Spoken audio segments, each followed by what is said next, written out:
qiso yar oo cajiib ah sariirta ayay dhinaca kaga fadhiday isaguna markaas ayuu guriga soo galay wuxuu tukaday 2 rakacadood oo sunno ah markii uu ka baxay salaada intuu kacay ayuu dhinaceeda fariistay kadib wuxuu la booday labadeeda gacmood maxaad sameynaysaa ayay ku tiri ma uusan u jawaabin ee hooshiisii ayuu iska sii watay faraha ku yaala gacanteeda midig ayuu sidaa u kala bixiyay kadib xubnaha faraha ayuu mid ka mid ah uu taabtay afkana wuxuu ka lahaa subxaanallah walxamdulillaah allahu akbar ayadoo sidii u yaaban wajigeedana qosolka gacayl ka muuqda ayay haddana ku tiri maxaad sameynaysaa intuu cabaar wajigeeda si dabacsan u eegay ayuu si degan ugu yiri farahaaga ayaan ku tasbiixsanayaa si labadeennaba ajarna loogu wada qoro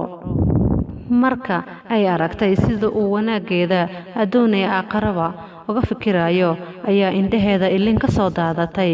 halkaas sujuuda ayay dhunkasho mac kaga siisay waxay ahayd dhunkasho ilaahay og yahay meesha ay ka soo go'day maxaa ka wanaagsan kalgacaylka reerkaaga oo gacantaada aad ku abuurato wax yar oo aad samayso ayaad ku furan kartaa qalbiga xaaskaaga waligeedna aysan ku hilmaamaynin laakiin nasiib daro taamo wada fahansanidin ragga Soomaaliyeed ee xaasaskiina kalgacaylka ku abuura oo qalbigooda hanta oo u noqdo daacad sida ay daacad idinku noqdaan